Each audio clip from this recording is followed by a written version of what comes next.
Bonjour à tous et à toutes, je suis Danny Claude, conseiller au partenariat industriel. On poursuit nos présentations sur la thématique communauté, culture et justice dans le cadre du Zoom sur l'intelligence numérique collaborative IVADO.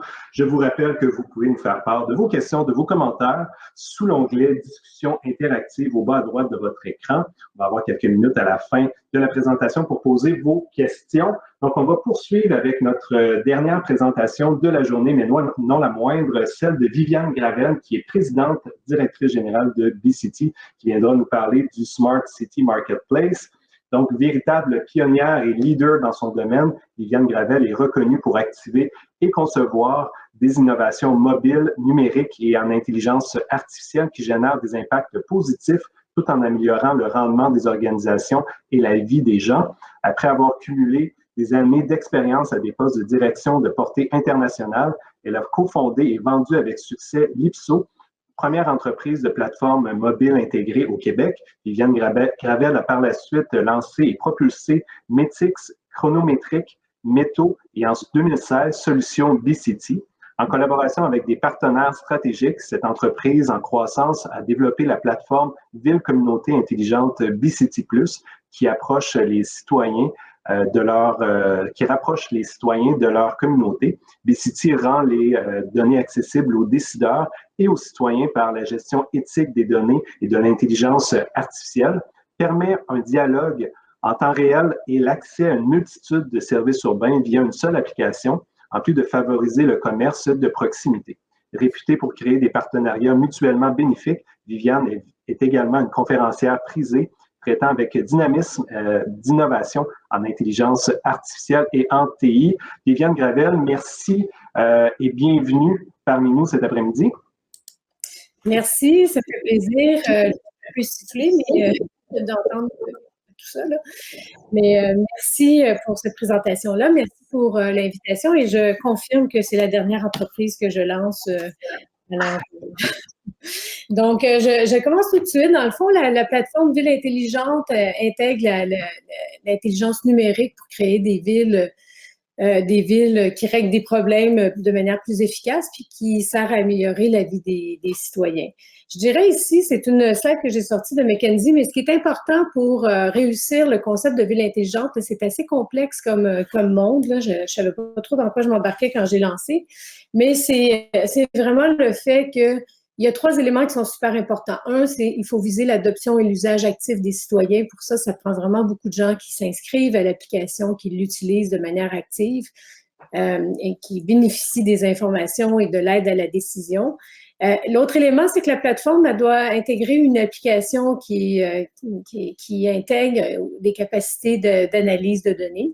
Et puis l'autre élément qui est très important aussi, c'est la capacité de pouvoir intégrer d'autres systèmes. Si on regarde des grandes villes, ils peuvent avoir au-dessus de 200 services à intégrer.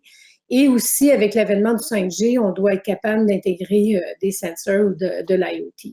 Donc, c'est avec vraiment ces éléments-là qu'on part d'une ville fragmentée, de données fragmentées, silo, à une ville de données intégrées. Pour réussir ça, si je regarde un peu, en 2016, quand j'ai fondé BCity, j'avais essayé d'inscrire ma fille qui avait 6 ans à un cours de natation avec la ville. Puis, d'une part, les interfaces étaient vraiment pas sexy, trendy, et aussi, le système n'arrêtait pas de planter. Et là, ben, j'ai appelé la ville. Après plusieurs minutes d'attente, j'ai réussi à parler à un agent qui m'a dit « Ah, c'est normal, le système plante toujours. » Donc, c'est sûr qu'en 2016, c'était déjà pas normal qu'un système plante toujours. Pour moi, à mes yeux, je pense que le numérique, les citoyens sont habitués d'utiliser Google, de jouer sur les GAFAM, de rentrer dans l'ère de la recommandation. Puis les citoyens, encore plus aujourd'hui, encore plus avec la COVID, s'attendent à avoir des systèmes qui sont faciles à utiliser et qui sont efficaces, puis qui diffusent de l'information pertinente. D'un autre point de vue, la ville, si on regarde ses défis à elle, elle a des défis de ressources. Dans le fond, il manque de ressources. Ils n'ont pas beaucoup de personnes. C'est souvent des départements fragmentés ou en silo. Et puis, en même temps, ils n'ont pas plus d'argent. Les budgets sont les mêmes pour répondre à de plus en plus de demandes. D'un autre côté, la ville doit également répondre aux citoyens corporatifs. Puis les citoyens corporatifs, d'une part, il y a beaucoup sont formés de petites entreprises qui peinent à prendre le virage numérique. On l'a vu encore plus avec avec la COVID, Amazon a bénéficié de cette crise-là, mais les petits commerçants ont écopé. Et en même temps, les villes ont 35 de taxes indirectement pour la location des immeubles. Donc, c'est important que la ville stimule de l'activité économique. Puis, au niveau mondial, il n'existe pas nécessairement de plateforme qui peut avoir une communication soutenue avec ses citoyens, donner de l'accès numérique à de l'information, avoir de l'analyse des données pour favoriser une prise de décision tout en stimulant le développement économique. Donc, notre premier élément qu'on a dit, si on lance une plateforme ville intelligente, l'élément le plus important, ça prend une application qui est centrée sur le citoyen, qui est capable d'offrir une interface sexy, trendy pour augmenter l'usage et l'adoption. Nous, on a eu la chance de travailler en collaboration avec la ville de Brossard et l'ETS, le CRSNG, le CNRC, pour lancer une start-up dans ce domaine-là aussi complexe. Puis aujourd'hui, de toute façon, je pense que lancer une start-up, c'est important de la lancer collée sur les besoins. Donc, on a eu la chance d'être collé sur le besoin de la ville de Brossard, qui avait à cette époque-là un gros problème parce que quand c'était le temps des journées de grande affluence, d'inscription, par exemple, au camp de jour, il y avait au-dessus de 400 personnes qui se présentaient à la ville avec 3h45 d'attente, puis un niveau de mécontentement assez élevé parce que si on perdait la possibilité de s'inscrire à un camp de jour, ben, il n'y avait pas de camp de jour pour les enfants. Et puis, pour y arriver, à ça, on s'est rendu compte en travaillant avec l'ETS, en analysant la situation, que c'était que pour t'inscrire dans un cours de loisirs, tu avais besoin de ta carte citoyenne plastifiée, là, papier, qui devait être mise à jour. Et pour ça, il devait aller en personne pour la renouveler. Donc, en démarrant la plateforme, au début, ça a été vraiment de démarrer la plateforme avec l'identité unique puis la carte numérique du citoyen. Un an après son implantation à notre plateforme, avec l'intégration de la carte numérique, on a mesuré nos KPI, puis on avait 5 personnes qui se sont présentées la journée des camps de jour avec 2 minutes d'attente, puis un niveau de satisfaction qui dépassait le 80 %. Donc, quand on veut lancer, puis le fait d'avoir pu lancer avec la carte numérique, bien, on a pu lancer un peu comme les plateformes qui ont réussi dans le monde au niveau du Smart City, qui sont à Singapour ou l'Estonie, qui est reconnue, ont parti de la même façon avec l'élément carte citoyenne. Si on regarde l'élément numéro 2, la plateforme doit intégrer une application qui centralise l'accès à l'ensemble des informations, puis qui, en même temps, permet une capacité d'analyse augmentée. Pour ça, ben nous, on a travaillé avec Ivado, avec François Bellavance pour développer le premier tableau de bord des villes intelligentes. Puis, au niveau de l'accès aux données, comme on accède aux données le dossier citoyen, on a accès à des informations hautement confidentielles. Donc, on a développé aussi des différents layers d'accès, les différents accès administrateurs. Et on s'est assuré de travailler aussi on travaille encore avec Raphaël Coury de l'UQAC pour voir comment on va intégrer les blockchains au cours des 3-5 prochaines années. Puis, on travaille aussi avec Sébastien Gabs pour s'assurer que l'accès à l'information, cette information-là est anonymisée. Puis, on permet d'accéder, d'optimiser l'usage de l'information pour favoriser une prise de décision tout en anonymisant certaines données. En partant avec la carte citoyenne, donc, ça nous permet de connecter notre système. Donc, le troisième élément, c'est d'avoir une plateforme qui permet de connecter beaucoup de systèmes de manière évolutive sur les prochaines années, puis également connecter des systèmes IoT avec la 5G, on sait que ça s'en vient. Donc, encore là, on a travaillé en collaboration avec différents partenaires parce que la Ville a déjà des systèmes intégrés, que ce soit des systèmes pour gérer les bibliothèques, des systèmes pour gérer les loisirs, des systèmes pour gérer différents éléments comme le 3.1. Donc, nous, en se positionnant avec la carte, on pouvait, en ayant l'identification unique, on peut interfacer. On a développé au-dessus de 25 connecteurs qui sont synchrones, des connecteurs, des API synchrones sur ces systèmes-là pour pouvoir accéder à cette donnée-là, puis pouvoir interagir avec les différents systèmes, que ce soit bibliothèque, la collaboration, ça pouvait être avec Bibliomundo, avec Circe Dynix, avec d'autres joueurs comme Regard dans ces systèmes-là. Au niveau des loisirs, Sport Plus, PG Activité, Ludique, donc une panoplie de systèmes qui œuvrent dans ces domaines-là ils peuvent maintenant s'interfacer avec notre système, puis la carte permet maintenant d'accéder à différents services. La carte, comme ça, en se positionnant au centre de l'expérience usagée.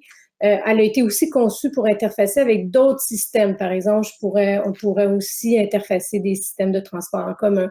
La carte citoyenne pourrait aussi ajouter à son wallet la carte étudiante pour avoir des rabais dans des commerces, ou on pourrait aussi utiliser la carte citoyenne comme une carte de fidélité. Si on regarde le projet où on a travaillé avec Ivado puis avec François Bellavance, ça a été de faire une analyse, une revue de littérature, qu'est-ce qui existe dans les tableaux de bord. Puis nous, de pouvoir partir avec des tableaux de bord de base. Donc, s'assurer que... Donc, on a pu voir, si on regarde une situation réelle comme la ville de Brossard, on sait qu'on sauve, avec une analyse de Gartner, on sait qu'on sauve 11 $ par citoyen pour 6 services de base. Et pour une ville comme Brossard, avec moins de 100 000 citoyens, si on parle de 1 million par année, puis ça permet sur un tableau de bord à la ville de voir ces économies qu'elles font en temps réel. Donc, ce qui est intéressant, c'est que dans la ville de Brossard, après 5 ans, ils ont 91 % d'adoption. On peut voir la répartition entre les non-résidents et les résidents. On peut voir la répartition par sexe. Et on peut voir aussi l'évolution de l'adoption en fonction des temps si on fait des campagnes de communication. Ça donne aussi une communication humaine plus soutenue. Si on regarde avec la COVID, on voyait en 2019 des données sur les communications, si on regarde le tableau du milieu, des données de communication SMS, courriel, mais dès que le COVID est arrivé, les communications ont été multipliées par 10. Surtout, on voyait des pics après chaque point de presse des différents gouvernements. Donc, aujourd'hui, avec des catastrophes naturelles, avec des pandémies, on n'a pas le choix. La ville doit maintenant être connectée en tout temps pour une expérience citoyenne dans des contextes plus difficiles. Donc, l'objectif de tout ça, c'est de continuer à évoluer avec des statistiques, en ayant l'information en temps réel sur quel service est utilisé. Aujourd'hui, on peut anticiper les besoins, anticiper les événements, puis ce que ça va permettre, c'est de pouvoir maintenant faire de l'analyse entre les différents systèmes pour rentrer dans l'ère de la recommandation ou l'aide à la prise de décision. Si on regarde si je regarde au niveau des requêtes, on a interfacé avec différents systèmes, PG Requêtes, ICO, ces 2 atomes, donc une multitude de systèmes en 3.1. Le système, nous, de Bicity va permettre à un citoyen de prendre une photo, par exemple, d'un nid de poule, puis de catégoriser cette situation-là pour l'amener dans le système externe, le système d'un autre partenaire avec qui on travaille. Et puis, à ce moment-là, le système de requête va gérer la requête, va dispatcher le travail aux travaux publics, puis une fois que c'est réparé, bien, on va recevoir l'information dans notre système pour informer le système, le tout de manière automatisée. On va pouvoir informer le citoyen pour lui dire que la problématique a été répondue. On peut informer de manière géolocalisée, de dire aux gens, ben, ça ne sert à rien de signaler ce problème-là, il a déjà été signalé, donc gérer un peu l'afflux. Puis plus tard, on pourra rajouter l'apprentissage profond pour faciliter encore plus et automatiser, être encore plus efficace dans la gestion de ces photos-là. Si on regarde le parking intelligent, on l'a développé, l'application de paiement sur rue. Je l'avais faite avec l'IPSO, on l'a repris, on l'a implanté à la ville de Sherbrooke, l'Université de Sherbrooke, Magog. Mais on a travaillé avec l'équipe de François Soumy pour faire il y avait la gestion de permis puis le paiement sur rue, mais développer des nouvelles innovations pour faire de l'apprentissage et permettre de prévoir des places de stationnement en fonction de différents éléments comme la pluie ou d'autres événements. Si on regarde écolocal, écolocal, c'est sûr qu'avec le fait qu'on ait une adoption assez élevée dans les villes où on déploie notre solution, ça fait en sorte qu'on est bien positionné pour intégrer un élément de marketing hyper local pour stimuler, de vraiment permettre aux villes de traiter leurs citoyens comme des visiteurs, puis de permettre, on appelle ça des éco-posts chez nous, donc d'avoir de l'information, du snack content qui permet d'améliorer ma connaissance de ma ville. Comme notre application, elle est multiville, multi-service, ça permet de recommander des activités en fonction de ce que l'application connaît de moi, en fonction de la ville que je visite, en fonction de si je me suis stationnée à un endroit, je peux me faire recommander des choses qui peuvent m'intéresser dans un rayonnement. C'est un peu comme si on combinait aussi le Publisac. Je peux avoir accès à des rabais, puis utiliser ma carte comme une carte de fidélité. Pour faire ça, on va travailler avec des partenaires en collaboration avec d'autres joueurs qui sont dans le monde du média local. Donc, c'est important pour nous de travailler soit avec les radios, soit avec les journaux locaux, soit avec d'autres médias qui sont très connus ou qui connaissent les petits commerçants pour collaborer ensemble pour former les petits commerçants, prendre le virage numérique. Le chatbot, on travaille en collaboration avec Ivado à l'UNTAP, le projet d'apprentissage profond pour appliqué au système conversationnel. Donc, on est très débordé pour une petite entreprise, mais on a quand même décidé de participer à ce projet-là de loin parce que c'est sûr qu'en 2022, on va pouvoir rajouter ça. Encore là, on va travailler en collaboration avec les universités, mais aussi avec des fournisseurs de systèmes conversationnels. Pour nous, l'expertise que nous, on va apporter, c'est vraiment la banque de connaissances multivilles, multiservices urbains. Si je regarde pour une collaboration qui a été majeure dans la propulsion de BeCity, c'est vraiment avec Rogers parce que c'est un joueur majeur au Canada. C'est aussi un joueur qui est très entrepreneur, donc qui va s'intéresser aux entreprises, aux plus petites entreprises qui sont expertes dans leur domaine. L'avantage pour nous, on a signé à la fin, l'été de 2020 avec un partenariat de distribution avec Rogers. L'impact pour une petite entreprise d'avoir une collaboration aussi importante, souvent les petites entreprises au Québec, on est reconnu pour être bons, on a des bons chercheurs en AI, on a des bonnes entreprises en innovation numérique, mais on n'est pas reconnu comme étant très, très fort en commercialisation.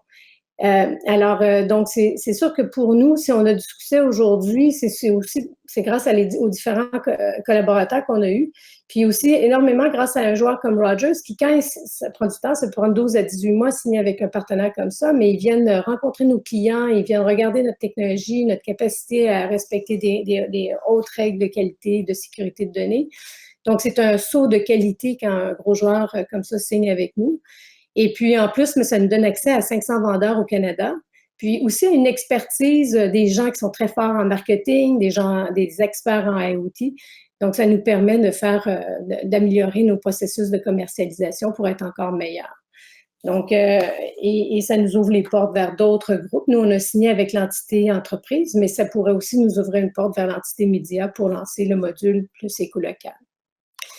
Donc, j'ai parlé plus vite parce qu'on me disait que j'avais pas beaucoup de temps, mais si je termine, nous, après 5 ans, ça nous a permis de construire une plateforme qui a un beau positionnement en ce moment, un beau rayonnement, essentiellement parce que la plateforme permet de maximiser l'adoption puis l'usage actif. Puis notre plateforme elle a une application qui permet d'évoluer pour intégrer le data analytics. Puis également, le système nerveux central de l'application permet de connecter une multitude de systèmes externes IoT. Mais pour vraiment y arriver dans un monde aussi complexe que les villes intelligentes, j'ai vu beaucoup d'autres secteurs, mais la ville intelligente, ça prend une vision, ça prend de la patience, puis surtout une capacité à travailler avec des collaborateurs, une multitude de collaborateurs experts dans leur domaine. Excellent. Un gros merci, Viviane Gravel, pour votre présentation. On va ouvrir maintenant la chance, en fait, on va offrir la chance aux participants ou participantes de poser vos questions. Moi, de mon côté, j'en ai une dès le départ qui me vient. La centralisation des bases de données des villes, là, telles que vous l'avez expliqué dans vos premières diapos, la mutualisation de toutes ces données-là, ça m'apparaît comme étant un projet quand même assez ambitieux, notamment sous l'angle de la cybersécurité, de la protection des données personnelles, puis des soucis d'interopérabilité des systèmes. Comment ça s'est passé? Est-ce que c'était aussi problématique puis ambitieux que je peux l'imaginer? En fait, nous, au début, il y a vraiment deux tendances. Il y a la tendance à centraliser les données et puis la tendance à décentraliser les données. Nous, on prône la vision de ne pas toucher. On a un peu de données qui concernent le dossier citoyen, qui est minimaliste, mais l'ensemble des données reste dans les autres systèmes. On pense plutôt qu'on va évoluer vers une certification de gestion éthique des données. Nous, on peut bien s'engager à faire du opt-in, opt-out, mais si le système connecté chez nous ne le fait pas, donc l'importance, c'est que si le citoyen dit « moi, j'efface ma donnée dans BCT », il faut que ça s'efface dans les autres systèmes. Donc, c'est beaucoup plus une certification qui va gérer ce processus-là. On l'a regardé un petit peu avec Monsieur Gall, le cadre d'une analyse qu'on a faite avec le MEI. On a encore beaucoup de chemin à faire, puis c'est pas quelque chose qui peut être pris tout seul par une entreprise comme nous. Mais pour l'instant, nous, on s'est assuré de mettre en place des processus, d'avoir un agent éthique qui peut répondre aux questions des citoyens, de s'assurer de garder un minimum de données. Ces données-là doivent être le plus sécurisées au maximum. Puis ça, on a passé différents stades d'évaluation de sécurité. Puis après ça, de gérer de manière anonymisée toutes les enquêtes, les participations, s'assurer que ces données-là ne sont pas diffusées pour être utilisées de manière malveillante. Le fait aussi de travailler avec comme clients les villes sont déjà des partenaires reconnus comme des joueurs. Ils sont très crédibles auprès du citoyen, donc ils utilisent vraiment bien la donnée. Et donc, en se collant sur les villes, on s'assure de toujours faire un bon usage de cette donnée-là. Puis on a le rayonnement de la ville, on est cautionné par la ville pour continuer, même si on rentre dans le marketing hyperlocal, de continuer ce comportement-là, de bien gérer cette donnée-là. D'où l'importance de regarder puis de rester à l'affût des nouvelles technologies comme la blockchain, parce que je pense qu'inévitablement, d'ici 2-3 ans, ça va être des technologies qui vont permettre de démocratiser l'usage des plateformes villes intelligentes. D'un point de vue opérationnalisation, le déploiement de votre solution dans les villes, comment ça s'est passé? Est-ce qu'il y a eu des heurts? Quels ont été les principaux obstacles, notamment au niveau de la gestion du changement? Ben, la plus grosse résistance, c'est justement le point que vous aviez dit, la résistance au changement. Moi, je connaissais pas les villes, alors j'ai appris à les connaître à coups de claque en arrière la tête. Là. Donc, c'est vraiment les villes, c'est pas reconnu pour leur avant-gardisme au niveau de l'usage des nouvelles technologies. Donc, on est parti de loin. Hein. Moi, il y a 5 ans, j'annonçais qu'on utiliserait l'AI pour prendre les meilleures décisions, mais on n'est toujours pas rendu à utiliser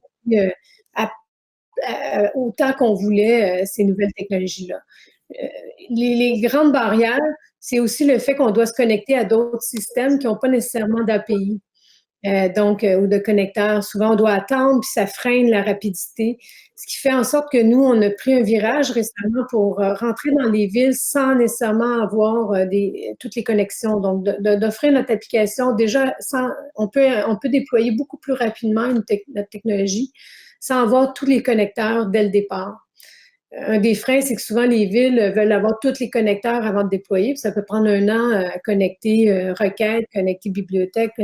Donc là, si on a arrêté de le faire, on veut aller beaucoup plus vite. On veut avoir une portée internationale dans les prochains 12 mois. Et pour faire ça, bien, on peut se connecter à des données ouvertes, on peut se connecter à des données publiques, puis commencer déjà à faire de la diffusion d'informations pertinentes et ciblées.